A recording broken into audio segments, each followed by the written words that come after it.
Boruto episode 100, The Destined Path. So this episode wasn't bad. Nothing really special as far as the 100th episode. We did not end up getting a new opening, which is fairly unfortunate because I thought they would do something for a 100th episode. Because just in general, like that's an international thing. Like that's just worldwide. Like 100 is a milestone. Like that's just a thing. So I was kind of surprised that there wasn't anything like celebrating 100 episodes of the new series or just doing, like I said, even, at least just a new opening. But it was a decent episode. We did at least get some good action in this one. I was like, the first half or so, I was like, oh man, they're kind of just doing a talky 100th episode. And I was like, well, that kind of sucks for it to be, the 100th episode of technically the third series, even though the first two are still named Naruto. It's still the third series. I was like, oh man, and then it starts to go through and it's like, all right, it's at least somewhat entertaining. Things start to fall apart a little bit. We have the weird organization or whatever they are. They've been hired by the village, but of course we know that they're the bad guys. We end up seeing the guy and the girl kind of in the organization uniforms and stuff, and it's like, oh yeah, we found these two girls, and that that's all there was to it. And then we get the flashback because I think we all kind of guessed the same thing. Team 15 was not they weren't gonna win. Like I think that was pretty much a given. They were not gonna win. And of course we end up seeing what happens. Wasabi is taken out super quick. Like she basically gets hit once, and I guess she was totally unconscious. Then the girl bit her, and it was like, boom, she's infected like a vampire, and that was it. And then, and I called this. I was like, they're probably gonna have Namida, use her skill or at least attempt to, but it still won't work. And she charged up, and I rewound it a couple of times because it was like, they had it there. Somebody's next to her.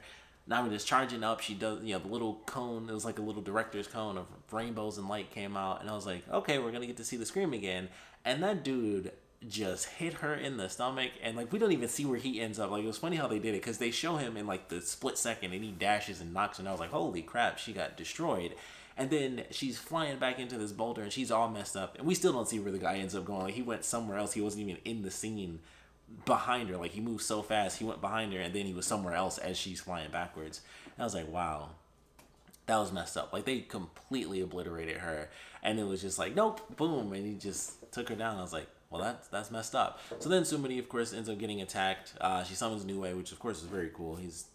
I think they've been doing a good job with Nue. Like I'm liking getting to see Nue come back and be bigger and stuff like that. So she summons Nue, and it's like, get Namida and Wasabi, and then he instead ends up picking her up and taking her to safety.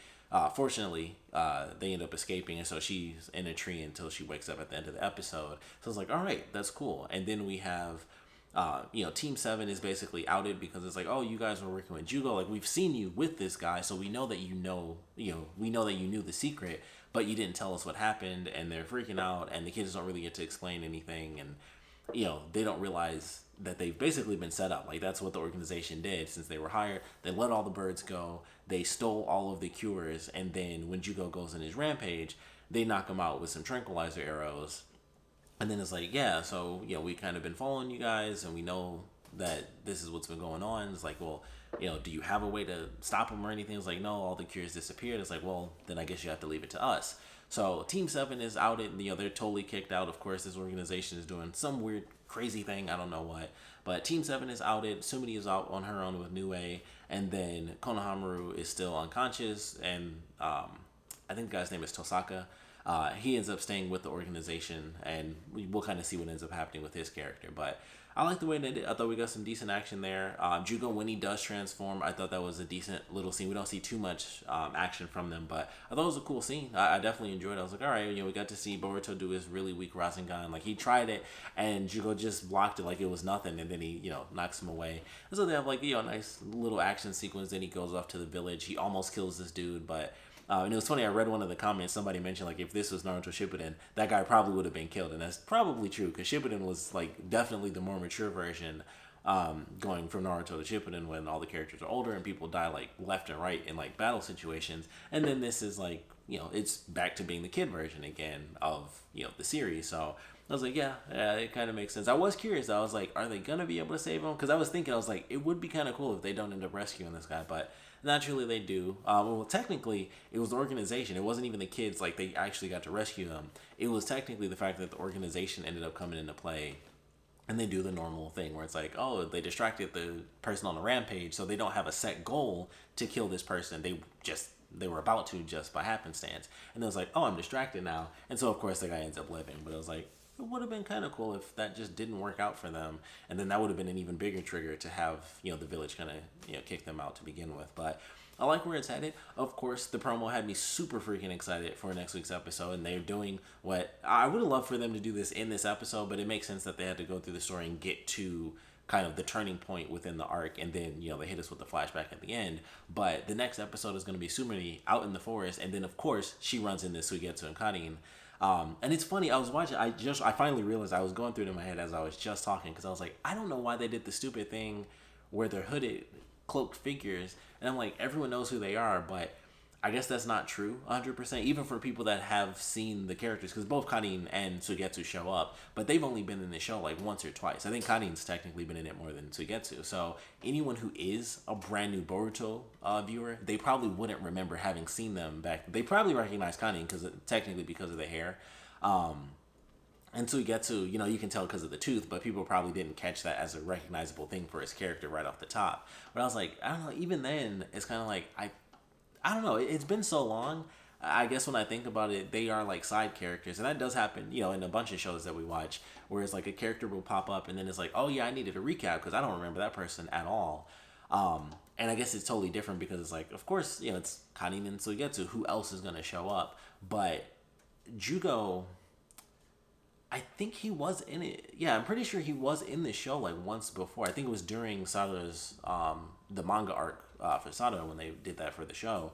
I think he was in there once. I think they had, he was in the picture. He was in the Team Sokka picture, but I don't think he was at the base as the older version. Or maybe he was. I feel like he's shown up in Boruto somewhere as well.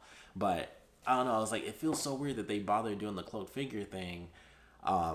Excuse me, but I guess it kind of makes sense to hold that suspense where it's like, who are these people? And for Sumeri, it makes perfect sense because she doesn't know who they are, like in any way, shape, or form. It's like she doesn't know if she can trust them. They don't know if they can trust her. They don't know who she is. They would probably assume that she's okay to trust simply due to the fact that, of course, she has a hidden leaf headband. So they're like, okay, she's at least from the village. She's probably cool. We just need to make sure, we know what's going on. But in her, her circumstance is just like, I lost two of my friends. I don't know what's happening. I don't know who the F you two people are. So in her case, especially because I believe she was the one doing the narration for the promo, it makes sense that she'd have all those questions because anyone else would be like, oh, that's Karin and that's Suigetsu. So it makes sense that they would have it that way for her character and they would kind of build that suspense. But at the same time, it's like, we know who they're gonna be. But once again, like I said, I guess for people who are just starting the whole Naruto franchise with Boruto, I guess that wouldn't be like at the forefront of their mind because it has been a minute. It's been probably 2 full arcs since either of them have actually shown up. So I guess it makes sense to kind of do that little bit of suspense because some people probably did forget that it's those two characters. But I am excited. I want to see them fight for sure. Karin. I mentioned in my last review, I was like, I couldn't care less if Karin showed up because I don't care about her. But Suigetsu, I like him. He can actually fight. He doesn't have Zabuza's sword anymore, unless I'm mistaken. I can't remember what the heck happened to that sword during the arc. I know Zabuza got it back when they did that because once they all got summoned, Suigetsu lost it because the sword got summoned with Zabuza. But I don't think he got it back. I think it disappeared again. Or something happened. No, they did have it because somebody stole it during that way back arc when they went to the village hidden in the mist. So it's there. So Suigetsu doesn't have that blade anymore. But we'll see what he does. He's a cool character. I always liked watching him fight because it was very unique. And then Karin is just Karin, so I don't think she'll be doing anything super cool. But we'll see what happens with her. But Suigetsu, I'm expecting to do some cool stuff at least, or at least be funny. I think he'll do some good action too. But I mentioned in my last review, I just always liked him because he was funny, and I just liked this character like as a whole. So I'm excited to see him. Karin, I don't really care that much for. She doesn't have a cool fighting thing. Like she got bit and would have like mini orgasms, and that was like her whole character. And I was just like, whatever for her. Suigetsu I like though, so I'm excited to see him mostly because Suigetsu's there, but we'll see what ends up happening in this next episode, where we're headed, as far as the arc is concerned in general. So I think this was like really the big twist, by the time we hit the end of this episode, or not twist, but it was the big catalyst sending us into the next stage of what this arc is really going to be with Suigetsu and Karin coming to back up Jugo, him officially being captured by this weird organization. We still have the questions up in the air as to what they're doing with the curse marks and stuff like that. What's going to happen to Nabito and Wasabi? Technically, Konohamaru is there, even though Tosaka is there to be like, I can take care of him and stuff.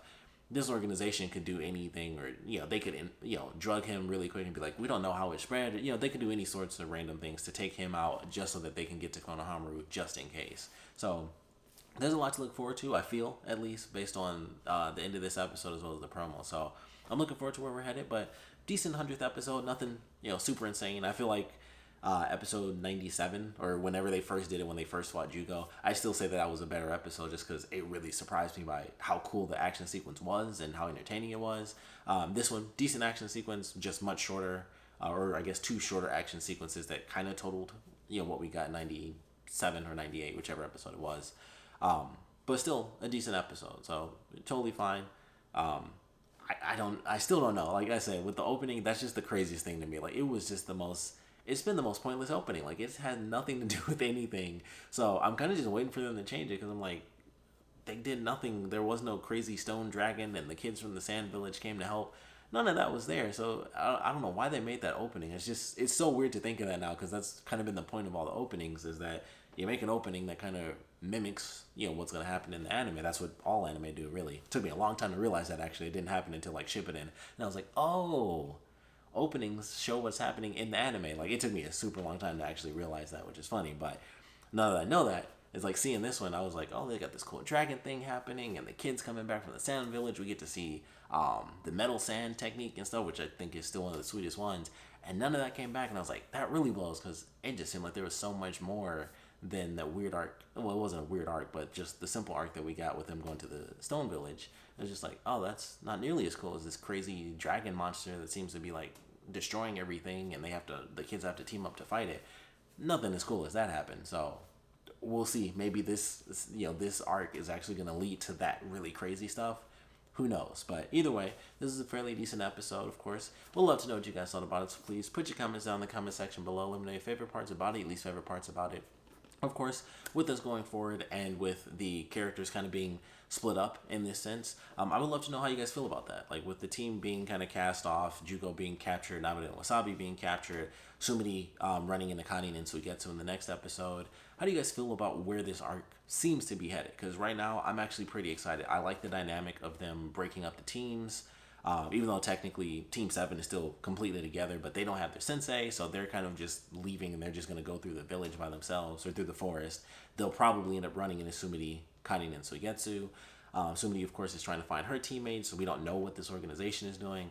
So like I said, there's a bunch of questions, but the way it seems to be handled, I like the dynamic. I think it's pretty entertaining. So I'm personally really looking forward to where this arc is headed, but we'll love to know how you guys are feeling about it right now. So please put your comments down in the comment section below. And of course, thanks for watching.